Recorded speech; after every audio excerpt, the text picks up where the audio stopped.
শুটকি হচ্ছে এরকম একটা খাবার যেটা দুনিয়ার সবাই পছন্দ করে। আর শুটকিটা যদি হয় ইলিশ মাছের, তাহলে তো আর কোনো কথাই থাকে না। কারণ ইলিশ মাছ তো সবাই পছন্দ করে, আর শুটকিও তো সবাই পছন্দ করে।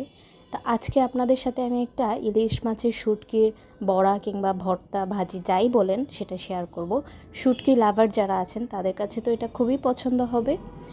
তো এটা শুটকির এই বড়াটা বানানোর জন্য প্রথমে নিয়ে নিচ্ছি বড় বড় সাইজের পুঁইশাক পাতা। এটা অনেক বড় সাইজের, ক্যামেরাতে যদিও ওই বড়টা খুব বেশি বড় দেখা যাচ্ছে না, কিন্তু এই পাতাটা কিন্তু অনেক বড়, বিশাল বড় সাইজের পাতা। এগুলো আপনারা বাজারে কিনতে পাওয়া যায়, বাজারে গেলে খুঁজলে আপনারা পেয়ে যাবেন। কারণ এই পাতাগুলো দেখা যায় আলাদাই বিক্রি করে মামারা। এইটা দিয়ে আরও অনেক ধরনের রেসিপি করা যায়, তো মেনলি এটা। আর এই শুটকির এই রেসিপিটা হচ্ছে শুধু পুঁই শাক দিয়ে না, লাউ শাকের যে বড় বড় পাতাগুলো হয় ওইগুলো দিয়েও এটা করা হয়। তো আজকে আমরা করব হচ্ছে পুঁই শাক পাতা দিয়ে। আর এটা বড়াটা বানানোর জন্য লাগবে মরিচ বাটা, লাল লাল মরিচ, ওটা বেটে নিয়েছি। আর এই যে মেন উপাদান হচ্ছে ইলিশ মাছের শুটকি। আর নিয়ে নিয়েছি রসুন। এটাকে বাটতে হবে, কারণ এটা যেহেতু বড়া হবে সেজন্য সবগুলোই মিহি করে বেটে নিতে হবে। আর বাটা যে কোনো জিনিস পাটায় বেটে নিলে তো অনেকটা স্বাদ বাড়ে, এই জন্য সবগুলো জিনিস আজকে পাটায় বেটে নিব। আর এই যে শুটকিটাও কিন্তু একদম ভালো করে পরিষ্কার করে নিয়েছি। আর এখন এটাকেও কিন্তু পাটায় বেটে নিতে হবে। প্রথমে থেতো করে নিতে হবে। শুটকিটা থেতো করে নিলে হয় কি বাড়তে সুবিধা হয়। থেতো করে বড় যে কাঁটাটা থাকে ওইটা ফেলে দিতে হবে, মানে বড় বড় কাঁটাগুলো যত সম্ভব ফেলে দিতে হবে। আর থেতো করার পর কিংবা বাটার পরে যেগুলো ছোট কাঁটা থাকে ওইগুলো এমনিতেই মিশে যায়, আর বড় কাঁটাগুলো এমনিতেই ভেসে থাকে, ওইগুলো সহজেই ফেলে দেওয়া যায় আর কি। এই যে সবগুলা বাটা হয়ে গেছে। এখন ওই যে রসুনটা আর মরিচ বাটা, শুটকি সবটা একদম ভালো করে আবার বেটে মিক্সড করে নিতে হবে। এটা যত বেশি মিক্সড হবে, বাটাটা যত বেশি মিহি হবে, বড়াটা কিন্তু খেতে তত বেশি ভালো হবে।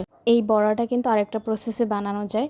এখানে আমি যেমন আজকে শুটকিটা একদম মিহি করে বেটে সব মিশিয়ে নিয়েছি। আরেকটা প্রসেস হচ্ছে শুটকিটা কোনো বাটাবাটি করা লাগবে না, শুটকিটা কেটে ছোট ছোট পিস পিস করে নিতে হবে। তারপর এক একটা বড়ার ভিতরে এক একটা ছোট ছোট পিস ভরে নিয়ে ভেজে ফেললেই হয়ে যাবে। আমি ওই প্রসেসে অন্যদিন রান্না করলে ওই রেসিপিটাও দিয়ে দেবো, ওইটাও কিন্তু মজা হয় খেতে। আর এখানে একদম বেশি করে পেঁয়াজ নিয়ে নিয়েছি, কারণ শুটকির আইটেমে যত বেশি পেঁয়াজ রসুনটা বেশি হবে ততই খেতে মজা হয়। আর এখন দিয়ে দিচ্ছি সরিষার তেল। সরিষার তেল তো সব কিছুর মধ্যেই খুবই ভালো যায়, শুটকি ভর্তা এগুলোতে তো আরও বেশি ভালো যায়।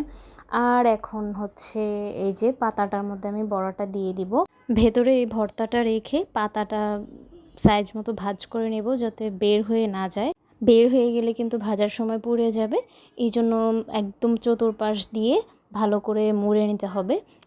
এটাতে কিন্তু আপনারা কোনো সুতা দিয়ে বেঁধে দিতে পারেন কিংবা টুথপিক দিয়ে আটকে দিতে পারেন, এটা যার যার ইচ্ছা আর কি। এটা দিলেও হয় না দিলেও হয়, তবে খুব সুন্দরভাবে করতে পারলে কোনো কিছু লাগে না আর কি, মানে খুলে পড়ে যায় না কিংবা বের হয়ে যায় না ভর্তাটা ভাজার সময়। তো এটা একটু ভালো করে ভাঁজটা দিলে এটা আর খুলবেও না কিংবা বের হয়ে যাবে না। এই যে এক এক করে সবগুলা বানিয়ে নিচ্ছি। এই বড়াটা যারা খেয়েছে তারা এটার স্বাদ জানে, এটা কিন্তু খেতে খুবই মজা। এবার আমি একটা কড়াইয়ে তেল দিয়ে নেব। তেল দিয়ে তেলটা গরম হলে তারপর বানিয়ে রাখা বড়াগুলো আস্তে আস্তে দিয়ে দিব। আর বড়াটা ভাজার সময় কিন্তু চুলার আঁচটা কমিয়ে রাখতে হবে, কারণ চুলার আঁচ যদি বেশি থাকে তাহলে দেখা যাবে যে বড়াটা পুড়ে যাবে, সেদ্ধ হবে না কিংবা পাতাটা পুড়ে যাবে, তখন খেতে কিন্তু ভালো লাগবে না, একটা পোড়া পোড়া গন্ধ লাগবে কিংবা তেতো স্বাদ আসবে। এই যে আস্তে আস্তে করে সবগুলো উল্টে পাল্টে দিতে হবে। এই যে দেখেন উল্টে পাল্টে দেওয়ার সময় কিন্তু খুলে যাচ্ছে না কিংবা বের হয়ে যাচ্ছে না। এটা আসলে ওই যে পাতাটা ভালো করে ভাঁজ করলেই সুন্দর হয়ে থাকে। এই যে ফাইনালি হয়ে গেল ইলিশ মাছের শুটকির বড়া। এটা কিন্তু খেতে খুবই খুবই খুবই মজা। আর যদি সাদা ভাত দিয়ে ঝরঝরা ভাতটা একটু ঝরঝরা হলে যে কোনো ভর্তা ভাজি দিয়ে খেতে মজা। এই জন্য বললাম যে ঝরঝরা ভাত দিয়ে একটু বড়া নিয়ে অবশ্যই গরম গরম ভাত হতে হবে, এটা দিয়ে খেতে যে কি মজা! আপনি দেখা যাবে অনায়াসে 2-3 প্লেট ভাত সাবার করে দিতে পারবেন যদি আপনি খেতে ভালোবাসেন। আর আমি আশা করি যে এই এই বড়াটা দিয়ে যারা শুটকি পছন্দ করে না কিংবা এই টাইপের খাবার পছন্দ করে না, ওরাও কিন্তু এই খাবারটা খুবই পছন্দ করবে। আপনারা একদিন নিজে, নিজে ট্রাই করে বানিয়ে খেয়ে দেখবেন। খুবই মজা, খুবই মজা।